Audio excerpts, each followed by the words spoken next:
Merhaba, kanalıma hoş geldiniz. Bugün uzun bir aradan sonra uzun zamandır üçgen şal çalışmıyorduk. Çok güzel bir şal modeli buldum. Şöyle tomurcuk gülleri anımsatıyor arkadaşlar. Tam adını bilmiyorum bu modelin ama tomurcuk gül modeli demek istiyorum. Gerçekten çok kolay, keyifle örebileceğiniz bir model. Yine yabancı bir kanalda gördüm.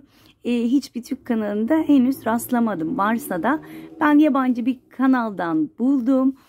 Hatta o kanalın da videosunu açıklamalar bölümüne koyarım. Oradan da bakmak isterseniz onun da hakkını yemeyelim. Evet arkadaşlar, şöyle hemen arkasını da göstermek istiyorum. Gayet hoş, gayet şık.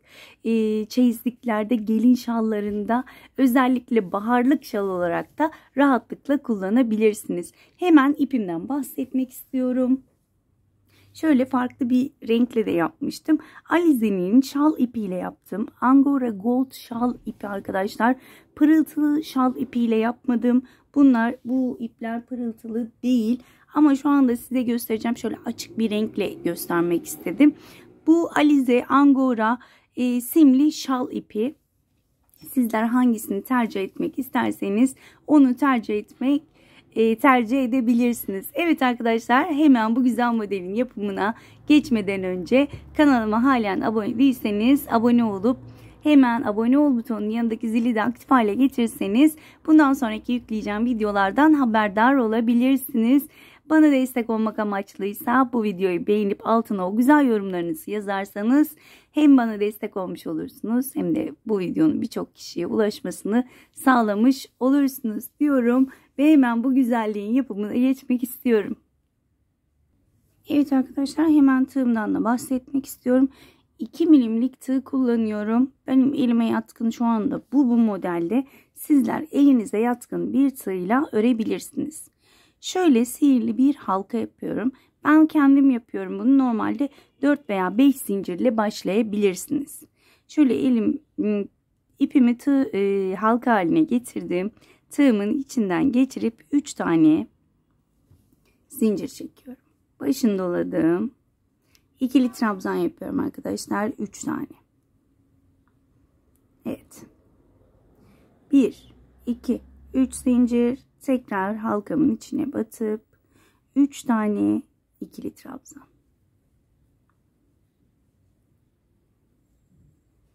3 zincir.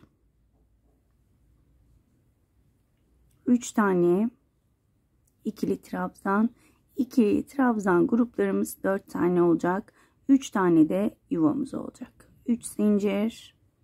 Tekrar halkamın içine batıp 3 tane ikili trabzan. Evet.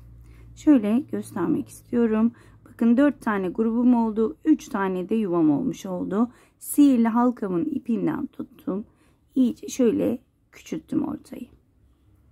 Daha sonra 1, 2, 3 zincir çektim. Modelimi çevirdim. Başını doladım. Tekrar köşe yapıyorum. Hemen yuvamın içine battım. 3 tane ikili trabzan yapıyorum. Şalımızın bitişinde ve başlangıcında köşemi yapmayı ihmal etmiyorum. 3 zincir, 3 tane ikili trabzan yaptım. 3 zincir çektim. Tekrar aynı yere batırıp 3 tane ikili trabzanımı yapıyorum. Evet. Burada bir zincir çekiyorum. İpimi şöyle minik bir şekilde uzatıyorum. Şuradan tuttum. Bilmeyen arkadaşlar için şöyle açıklamalı gösteriyorum. Bir örümcek yapıyorum. Bakın. Şu bizim örümceğimiz. Bir zincir çektim. İlmeğimi tekrar uzattım. Aynı boyda uzatırsanız çok iyi olacak. Ben ekran başında aynı şekilde uzatamayabilirim. Tekrar bir zincir çektim. 2 tane örümceğim olmuş oldu. Başını doluyorum. Hemen önümdekine değil, yandaki köşeye batıyorum. Bakın şöyle göstermek istiyorum. Buraya atlıyorum. Şuraya battım. Ve direkt köşemi yapıyorum. Yani 3 tane ikili trabzan, 3 zincir, 3 tane ikili trabzan. 1, 2, 3 zincir çektim. 1, 2 ve 3 tane ikili trabzanımı yaptım. Bu sıranın bitiş şekli şu şekilde olacak. Daha sonra 3 zincirle yukarı çıkıyorum. Modelimi çeviriyorum. Ve tekrar köşe ile başlıyorum. Köşe ile bitiriyoruz. Köşe ile başlıyoruz. Köşe diyorum. Yani şalımızın kenar tarafları arkadaşlar. 3 zincir. Buraları çabuk atlıyorum. Zaten buraları biliyorsunuzdur. Genelde şallarımızın köşelerini bu şekilde balık sırtı şeklinde yapıyoruz. Evet, önemli olan tabii ki ortalarımız. Şöyle arada ekrana da bakmak istiyorum. Bazen ekranım bu aralar iyi değil. Evet. Yine bir zincir çektim. İlmeğimi uzattım. Bir örümcek daha yapıyorum. Bakın. Bu modelin şöyle hemen anlatayım.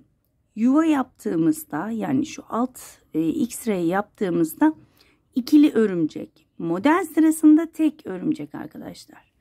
Bir zincir çektim. Tığımın başını 2 kez doluyorum. Şu iki örümceğin arasında çektiğimiz zincire battım. Önce 2 ilmek alıyorum. Daha sonra 2 ilmek alıyorum. İkisi tığımda. Bir kez doluyorum. Tekrar aynı yere batırıyorum. Bu sefer sadece 2 ilmek aldım. Bir kez doladım. Tekrar battım. Yine sadece 2 ilmek aldım. Bakın tığımda 4 tane. Tığımın başını 2 kez doluyorum. Tekrar aynı yere batırıyorum.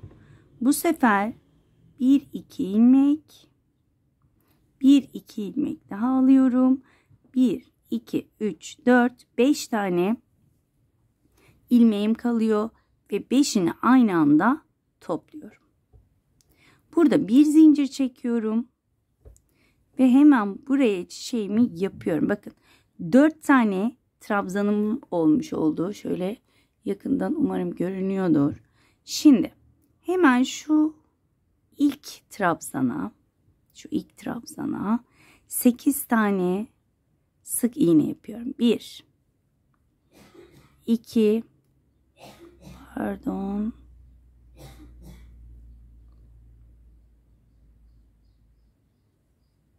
2 dedik. 3 4 5 6 7 ve 8. 8 ile başladım. Şu şekilde çeviriyorum. Bakın. Hemen karşı. Şu ikisi ortada kalacak. Hemen ilk baştakine batırdım. Oraya 7 tane. 1 2 3 4 5 6 ve 7. Bakın ortada 2 tane trabzanım kaldı. Bakın şu şekilde 2 tane. Hemen diğerine, yani 1 2 üçüncüye batırıyorum şöyle. Buraya 5 tane. 1 2 3 4 5. Bakın son trabzanım kaldı şu ortada. Bakın şu kaldı. Oraya da 4 tane. 1 2 3 ve 4. Bakın şöyle döne döne şu şekli almış oldu. Tabii ki böyle bırakmayacağız. Bir zincir çekiyorum. Başını doluyorum. Ve burada tek tek tüm sık iğnelerin tepelerine batırarak tekli trabzan yapıyorum. Yani ilmeği tığıma doladım. 3 ilmeği aynı anda topladım. Başını doluyorum. Batıyorum ve 3 ilmeği aynı anda topluyorum. Tek tek hiçbir sık iğneyi atlamadan tek tek batıp bu şekilde devam ediyorum. modeli Instagram'dan da şu anda inanın hiç hatırlamıyorum. O kadar çok resim geliyor ki bir takipçim göndermişti. Ben de en kısa sürede yapacağımı söylemiştim. Ama önümde çok modeller olduğu için bir türlü isteklere fırsat gelmiyor. Tek tek yapıyorum. Ama bugüne kısmetmiş. Ben de gerçekten çok beğendim. Sizin de zevkle, keyifle öreceğinizi tahmin ediyorum. Zaten inanılmaz kolay bir model. Tam akılda kalacak bir model. Diğer zor modeller gibi şuraya şunu mu yapacaktım demiyorsunuz. Ne yapacağınız apaçık belli. 2 sıradan oluşuyor. Bakın hepsine tek tek batıyorum. Bakın sonuna kadar tüm sık iğnelere şu şekilde tekli trabzanımı yapıyorum.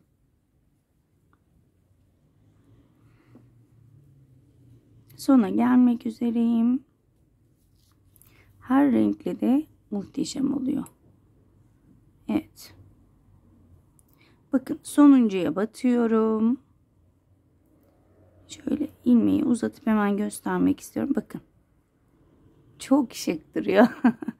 Güzel. Evet. Şöyle. Şimdi ben şuradan devam edemeyeceğim için geriye dönmem gerekiyor. Öncelikle şuradaki ovali de vermem için bir zincir çektim. Hemen ilk trabzanın arasına batırıyorum. Ve burada şöyle bir kaydırma yapıyorum. Şöyle bir kaydırma yaptım. Hemen şuradaki bakın örümceğin dibi şurası. Şöyle batıyorum. Ve bir kaydırma da burada yapıyorum. Bakın burası ovalleşmiş oldu. 1, 2, 3 zincir çektim. Modelimi çevirdim. Şöyle arkasından bakıyorum. 1, 2, 3, dördüncüye. Şöyle bakın. 1, 2, 3, dördüncüye. Yani tekli trabzanı değil de sık iğneye şu şekilde dördüncüden geçiriyorum. Şöyle sabitliyorum. Burada bir zincir çektim. İlmeği uzattım. Bir tane örümcek yaptım. Bir zincir çektim. Başını doladım. Ve hemen kenar bölümümü yapıyorum. 3 tane ikili trabzan. 3 zincir. Tekrar aynı yere batırıp 3 tane ikili trabzanımı yapıyorum. Hemen bir üste geçmeden de göstermek istiyorum. Şöyle arkadaşlar bakın. İlk tomurcuğumuzu yapmış olduk. Şimdi bir üste geçiyorum. 3 zincir. Modeli çevir. Ve kenar bölümünü yapıyorum. 3 tane ikili trabzan. Arkadaşlar burayı kesmedim. Kafanız karışabilir. O yüzden kesmek istemedim. Daha rahat uygulamanız için. Hızlı örüyorum, farkındayım. Onu da sağ üst köşede 3 noktadan yavaşlatabilirsiniz. Evet, bakın ne demiştik? Tomurcuk bölümümüzde tek örümcek yapıyoruz. Yuva bölümünde de ikişer örümcek yapıyoruz. Bir zincir çektim, ilmeğimi uzattım, örümceğimi yapıyorum. Şimdi benim burada örümceklerim orantısız olabilir. Ona takılmayın lütfen. Siz aynı ölçülerde yapmaya gayret gösterin. Bir zincir, ilmeğimi uzattım. Bir örümcek daha yapıyorum. Bakın bu mesela büyük oldu. Neyse. Evet. 2 tane örümceğimi yaptım. Bunu nereye monte ediyorum? Şimdi bunun üzerine biz yuva yapmayacağımız için şu şekilde bakın çektiğim 3 zincir var burada. Hemen oraya batıp kaydırma yöntemiyle sabitledim. Bir zincir çektim. İlmeğimi uzattım. 2 tane yine örümcek yapıyorum. Örümceğimi yaptım. Bir zincir, ilmeğimi uzattım. Tekrar bir örümcek daha. Bir zincir ve yine kenar bölümümü yapıyorum. Yine hızlı hızlı yapıyorum. Kenar bölümünü öğrendik zaten. Şöyle hızlıca geçmek istiyorum ortaya. Gördüğünüz gibi gerçekten kolay bir model. Yani ben herhalde bir oturuşta şöyle 2 günde bir tane şal örebilirim yani. O kadar kolay. İlk gördüğümde bu kadar kolay olacağını hiç düşünmemiştim. Ama hakikaten kolay. Az önce yine yorumlarınızı okuyordum. O kadar mutlu oldum ki. Çok güzel yorumlar yazıyorsunuz. Bazen okurken bile şöyle utanıyorum. Ses tonumu her zaman söylüyorum. 40 yaşından sonra ses tonumun gerçekten dinlendirdiğini öğrendim. Yani sizlerin deyişiyle benim ses tonum dinlendiriyormuş. Çok teşekkür ederim. O kadar mutlu oluyorum ki bunu duydukça. Evet. Şimdi burada yine bakın tomurcuk bölümüne geldiğimiz için sadece bir örümcek yapıyorum.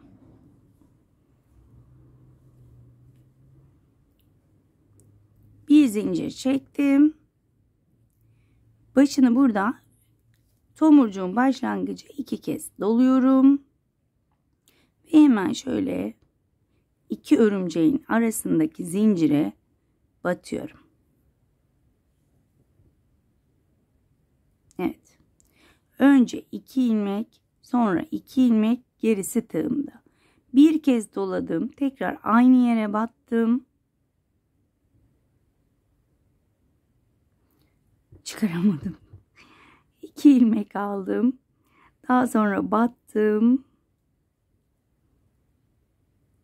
Ve 2 ilmek aldım. Bu sefer 2 kez doluyorum. Tekrar aynı yere batıyorum.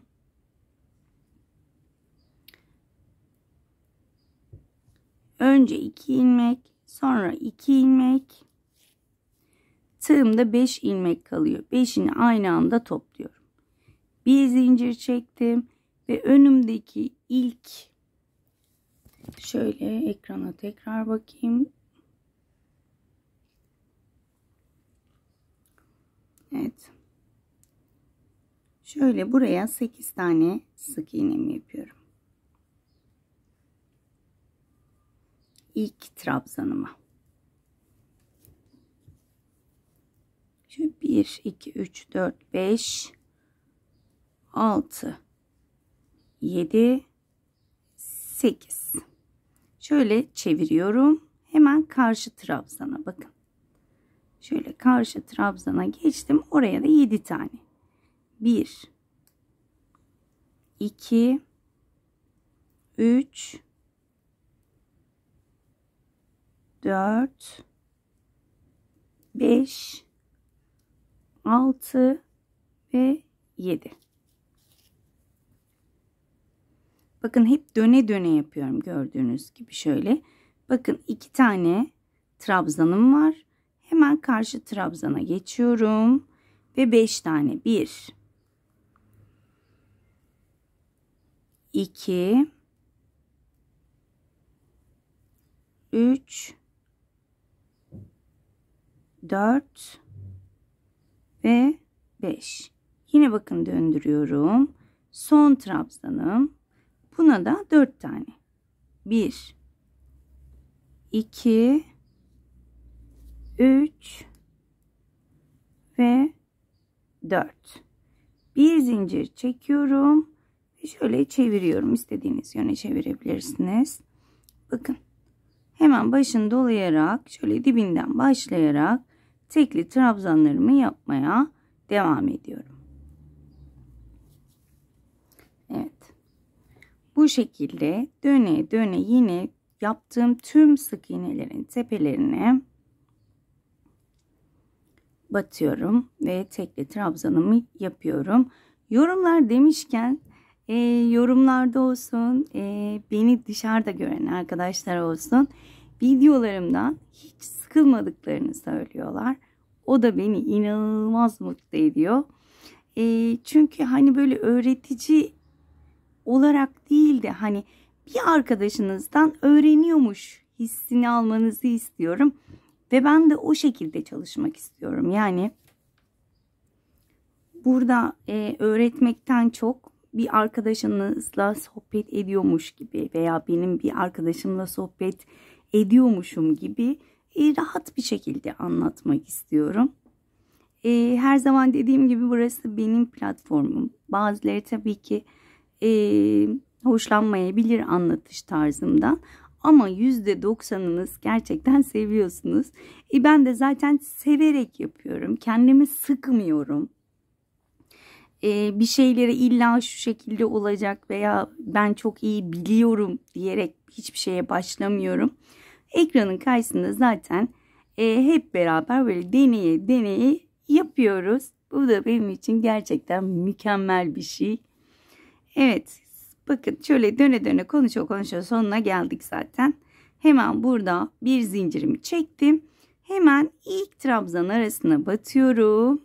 Kaydırmayla hemen oraya geçtim. Şimdi bakın burada bir tane örümceğim vardı. Hemen örümceğin dibi bakın görünüyor zaten şurası.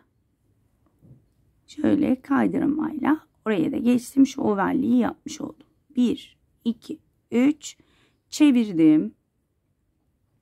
Hemen şöyle bakın 1, 2, 3 dördüncüye şöyle arkadan batıyorum. Şöyle sık iğne de yapabiliriz. Şöyle kaydırma da yapabiliriz. Tamamen size kalmış. Burada yine ilmeğimi uzattım. Bir örümcek. Bir zincir. Bakın burada ne yapıyoruz? Şöyle göstererek yapmak istiyorum. Burada şaşırabilirsiniz çünkü. Bir örümceğimi yaptım. Tığımın başını 2 kez doladım. Ve hemen karşıya bakın. Buranın üstüne yapmayacağız. Bir üst sırada yani şu sırada 2 tane olacak zaten. O yüzden hemen şuraya yapıyorum. Tomurcuğumun başlangıcını. Önce 2 sonra 2. Başını doladım battım. Sadece 2 ilmek topladım. Bir kez başını doladım battım. 2 ilmek topladım. 2 kez başını doluyorum. Batıyorum. Ve 2 kez 2 ilmek topluyorum. Bu şekilde toplamda 4 tane yarımşar trabzan yaptım. Topladım. Bir zincir çektim. Ve yine trabzanlarıma bakın. Şu ikisini de yaptığımın aynısını yapıp dönüyorum. Evet arkadaşlar bakın sıramın sonuna geldim. Burada bir zincir çekip ilk trabzan arasına batırdım. Kaydırma yaptım. Hemen yine aynı işlemleri yapıyorum. Bakın. Yine Daisy bağırmaya başladı. Şöyle örümceğin tam dibinden batırıp yine kaydırma yapıyorum. 1, 2, 3 zincir çektim. Modeli çevirdim. Şöyle arkasını çevirerek sayıyorum. 1, 2, 3. Dördüncünün şöyle ilmeğinden geçirdim. Ve kaydırmayla kapattım. Burada yine bir zincir çekerek ilmeğimi uzattım. Bir örümcek, bir zincir ve tekrar kenar bölümümü yapıyorum. Şöyle ikinci modellerimizde yapmış olduk. Bu şekilde hemen ben kenarı yapıp dönüyorum. Evet arkadaşlar ben kenar bölümümü bitirdim. Geri döndüm. Yine kenarımı yaptım. Bir zincir çektim. Bakın yine yuva bölümümüze geldik. Yuva bölümünde 2 tane örümcek yapıyorum. İlmeğimi uzattım. Bir örümceğimi yaptım. Bir zincir. Tekrar uzatıyorum. Bir örümcek daha yapıyorum. Bir zincir çekiyorum. Bakın nerelere yapıyorduk. Şöyle şuradaki çektiğimiz yani tomurcukların şu arkasına çektiğimiz 3 zincire sık iğne veya kaydırmayla sabitliyorum. Bir zincir uzattım. Birinci örümceğim. İkinci örümceğim. Bir zincir. Ve diğerine geçiyorum. Yine şöyle kaydırmayla da sabitleyebiliriz. Tekrar örümcek, zincir. uzatıyorum. Bir örümcek daha. Bir zincir çekiyorum ve kenar bölümümü yapıyorum. Yani 3. sıramında bakın 3 tane yuvamı yapmış oldum. Yine tomurcukların tepesine denk gelmiyor. Tekrar ben köşemi bitirip dönüyorum. Evet arkadaşlar, köşemi tekrar bitirdim, döndüm. Bir zincir çekiyorum. Tomurcuk sıramızda sadece ilmeğimi uzatıp bir tane örümcek yapıyorum. Bir zincir çektim. Tığımın başını 2 kez dolayıp bakın zaten yerleri belli arkadaşlar. Bakın 1, 2, 3. Şöyle ilkini tekrar aynı şekilde bakın 2 örümcek arasına batırıyorum. Şöyle tek zincirlik bölümü batırıp önce 2 sonra 2 bir kez doladım, battım. Önce sadece 2 ilmek, bir kez doladım, battım. Sadece 2 ilmek. 3. Alışımda 2 kere doluyorum ve 2'şer kez 2 ilmek alıyorum. Daha sonra hepsini birlikte kapattım. Bir zincir çektim ve modelimi buraya yapıyorum arkadaşlar. Evet arkadaşlar, modelimi bitirdim. Bir zincirimi şurayı tekrar göstermek istiyorum. Burada şaşırmamanız için bakın hemen dibine şu şekilde battım. Yine bir kaydırma yaptım. 1, 2, 3 zincir çevirdim. Bakın sayıyorum. 1, 2, 3, 4. Kaydırma yaptım. Bir zincir ilmeğimi uzattım ve bir örümceğimi yaptım.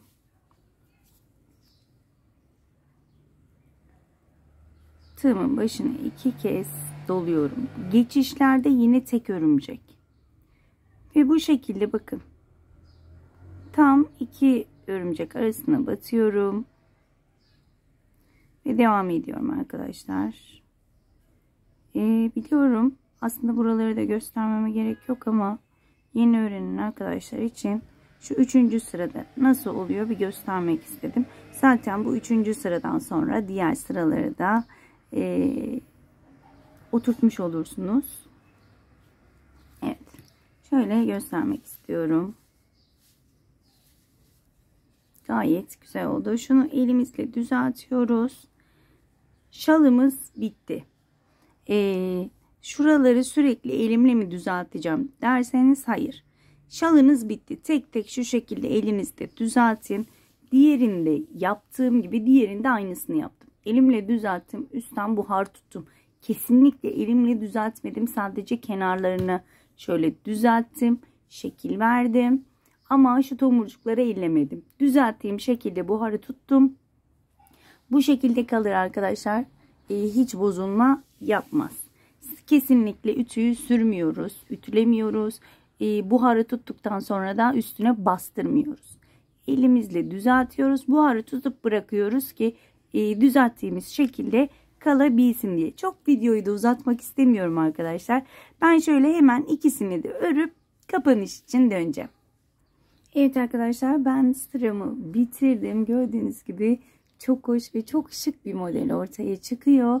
Bu şekilde arkadaşlar, gördüğünüz gibi ilk sırada 1, ikinci sıradaki 3. sırada 3, her sırada bir tane tomurcuk fazla örüyoruz ve ortaya gerçekten şahane bir şey çıkıyor. Umarım ayrıntılı bir şekilde anlatabilmişimdir. Umarım anlatımından memnun kalmışsınızdır. Beni buraya kadar seyrettiğiniz için çok teşekkür ederim. Buraya kadar seyredip hala abone olmadıysanız da abone ol tuşuna basmanızı tavsiye ederim. Çünkü daha çok güzel modeller var. Evet arkadaşlar, kendinize iyi bakın. Hoşça kalın.